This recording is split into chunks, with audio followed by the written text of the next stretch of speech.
Bossman show with new head coach of ETSU Buccaneers out of SoCon, Brooks Savage. Brooks, man, how things up there in J City, man, up there Washington County? Going good, boss man. We got all the guys here, and we got some kids camp going this week, so we're off to a good start and having fun. I hear that, man. And how's it seeing your guys getting to build that bond with your young men? Because you and I both know it's very important that you this time of year to build those bonds because we adversity hits come January, February, and into March. You got to be together. I feel like you get to come one this time of year without too many classes. We really focus on each other, your brother, and kind of knowing where everybody comes from. That's exactly right. That's our number one goal this summer. We have 9 new players. So to go with the 4 returners, and so that's we're going to spend a lot of time on building those relationships. New staff, largely new team. So there's a lot of getting to know one another that'll take place this summer, and we do a lot of different stuff. To try and facilitate that, throughout the summer, whether it be eating together. We eat breakfast, lunch, and dinner together Monday through Friday as a team in the locker room.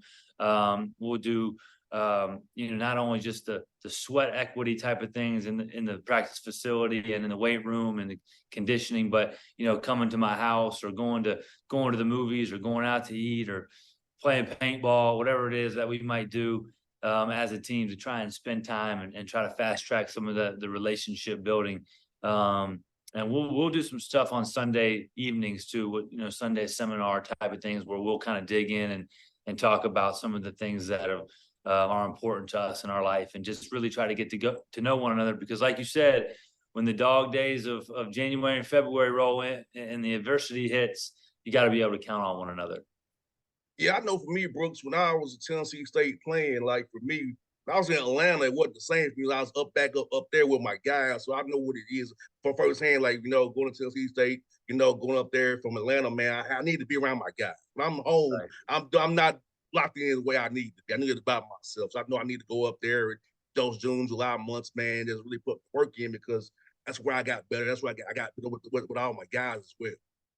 No, for sure. It's important, that they can just learn to know each other and learn to count on each other because, I think we'll be talented enough. But after that, it's all the character stuff. It's all the togetherness. And so being connected is part of our identity. And that's something that we're going to talk about every day. 100%. And you know what? Like, examples, Denver Nuggets. Like, there are guys who used to play, like Ish Smith, DeAndre Jordan, Jeff Green, all those guys, Reggie Jackson, Thomas Bryant, all these guys who were okay not playing. And Michael Porter Jr. saying it was okay that Christian Braun and Brown in the game, not him. I mean, I feel like if you're a team, and I ain't seen that's what you want, a selfless team where guys are okay in their roles for the betterment of the team, not for the betterment of other than themselves. Yeah, I mean, that's rare to find, but when you get that, those are the special teams, and those are the teams that have a chance to win a championship. And I think, I think when you have those selfless teammates like that, and like Denver has had, and I think that we've had that here at ETSU over the course of our from when I was here before, especially the 2020 group. When you have guys that just want to star in their role and that really genuinely care about the success of the team, and they celebrate each other's successes. When you have a team like that, then you have a chance to be special and you have a chance to win a championship. But that's rare. But I do think winning breeds that, because I think when you win, that over the course of the season, they figure out that everybody gets to have their moment when you're like that. And so when you're not seeking that spotlight, it somehow has a way of finding everybody at one point in time. No doubt. And you know what, man? Like, I always say, like, even DeAndre Jordan had a key block when Jokic got in foul trouble. Like you said, always a moment where if you stay ready, you can make an impact on your team. That's what it's about. We're not sucking. I think that's one of the hardest things for guys who you all coach 18 to 24 years old sometimes to understand. Staying ready because your moment will come eventually. Things are going to happen. Foul trouble, whatever. You'll get to play if you're ready. Absolutely. It's just about having that mindset that you're talking about. You'd rather be ready for an opportunity and it not happen than have the opportunity and not be ready. And so it's just trying to be prepared when your number's called and and then just really doing whatever you can to contribute to winning. And there's a ton of other things. It's not just scoring points and blocking shots. It goes far beyond the stat sheet. And so, you look at a guy like, on the other bench, Udonis Haslem. Like, how does he continue to have a roster spot with the Miami Heat year after year? And it's the contribution that he makes as a vet to the young guys and in the locker room. I think all that stuff, makes for a great team. 100%. And you worked with a great guy, Steve Forbes, who was the former coach there at Wake Forest. You kind of got a cheat code for this job, man. I wasn't working with Coach Forbes, man. He's always been a good guy, man. I love having him on the show when he come on the show with me. Absolutely. I mean, I couldn't have had a better teacher. I've said before, while I haven't yet sat in the head coach seat, I couldn't have sat any closer, being with Coach Forbes for a total of 13 years, but for the last 8 straight. And so he gives us as an assistant coaches a ton of responsibility and lets us be involved in really every aspect of the program. And that's really helped me prepare for this opportunity. The best thing that coach did for me was he allowed me to fail and make mistakes and never lost confidence in me. And that really helped me grow and ultimately got me to this point. And so, I've learned a lot from Coach. He raised me in this profession, and he put up with a lot of my nonsense at times, I'm sure.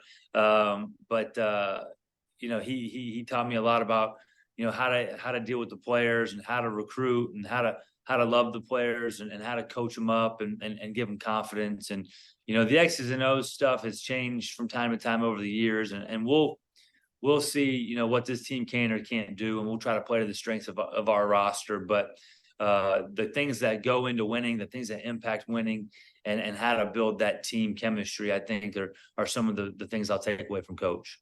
100%. And at what point, Brooks, did you want to become a coach? Because I'm gonna tell you, my dad's a coach as well. He's 84 years old, and I told my dad, I said, I can't do coaching.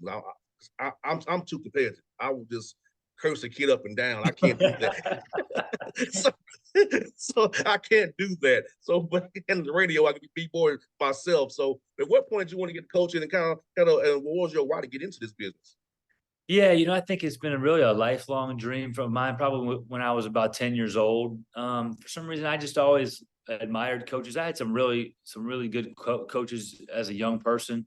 I think, I remember being, growing up and being in my room playing on the Nerf hoop or being outside and, knowing Richardson's teams at Arkansas and the Patino teams at Kentucky and, Kansas and whoever else, Billy Donovan was at Florida, but I've always just loved college basketball coaching. And then I think I had good coaches and mentors along the way that believed in me and gave me opportunities to try to live my dream and reach my goals. And so I know firsthand what that feels like. And so I wanted to have that same impact on other people and other young people. And I think that's really powerful when somebody believes in you. And so that's why I got into it. And then, I probably could have played some small college basketball, Division II, Division III, but I didn't want to go ride the bus somewhere and do that. I grew up a Tennessee fan, and I wanted to go to UT and go to tailgates and chase SEC girls and work for the basketball team. And so that's how I got my start. Now, I probably remember this in '96 when Kentucky played Arkansas at the Georgia Dome. I was a ball boy for that game. What? Yes, I was a ball boy for that game, the Georgia Dome on that Sunday. Yes, I was there. I was a ball boy right behind the basket. Wow. Wow, that's pretty cool. So I tell Tony Duck all the time, I said, TD, I was your ball boy, man. You making me feel old, TD. I said, you are old, TD. Yeah. Yeah, we somehow something happened and we all got old. I don't know. Yeah. I still feel young most days, but man, my hairline don't say that. Mine took off his bucket hat. Yeah. That's why they cut off my dreadlocks, man. It was starting too far back. It was pulling you back. I hear you. Yeah. Yes, indeed. Yes, indeed, man. And I was asking this, man, recruiting wise, man, with you're in Johnson City, man, you get Carolinas, Kentucky, Tennessee, of course, Atlanta, Alabama. So about being where you are, be able to get young men with 255 radius of your school, man, to come up there and play, gets hitting 775 or 40. They're firing some players for you guys. Oh, you're right. It's a great location, really centralized. I think that helps us in the league with travel, maybe more than anything. But I think you see, our team coming from, the places where our staff has had experience recruiting or have coached or they're from. I mean, you look at, DJ Hughes, Kamari Peterson are both from Indiana. Coach Arkenberg is from Indianapolis. Gabe Sisk is from Louisville. And so that's close to Indianapolis, but Isaiah Tisdale is from Kentucky. That's on our staff. So there's three right there. Tyler Rice is from Columbia, where I'm from. Joe Hughley is from the Beltway, DC area, and Ebi Asamoah is from DC. And then we coached. I've coached in the Carolinas. At a couple different places, and so I think that some of the North Carolina ties were beneficial in recruiting. But we've gotten so I think just geographically we've been able to tap into some relationships and get some really good players. But I mean, there's you can get just about anywhere from East Tennessee. You can go to DC, you can get up in Kentucky and Indianapolis, and you can get to Memphis, Atlanta, the Carolinas. So it's a great location for sure. 100%. And the SoCon is a tough league, man. You've been in the league before, man. It's a lot of tough coaches in that league. Every night it's a dog fight, man. And I feel like it should get more publicity than it does, because SoCon ball is tough every night. It is big time basketball league. I mean, there's some really good coaches. Obviously, Bob Ritchie has done a great job at Furman, and they just won an NCAA tournament game. But Justin Gray at Western Carolina, and Mike Jones at Greensboro, and Greg Gary and Bucky, and on down the list. There's some really good coaches in this league, and there has been, the guys that have gone on to bigger schools, Wes Miller, Mike Young, Coach Ford. I mean, it's so in my 7 years in the league, there's been a number of really, really quality coaches and really good players too. But this is a league where you can get a seed in the tournament and you can make some noise. Furman won last year. Chattanooga lost at the buzzer. I think in 2020 we would have had a chance to make a run had it not been for COVID. Greensboro's been competitive, and then Wofford, beat Seton Hall and had Kentucky, on the ropes with a chance to go to the Sweet 16. So we've been knocking on the door, and we've been able to win some games. But it's that type of league where you can get that seed to give yourself the best chance to win in March.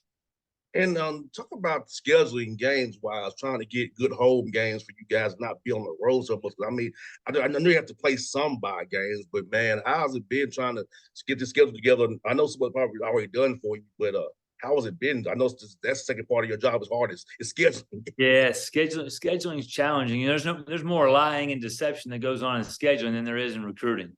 But we've always tried to schedule competitively.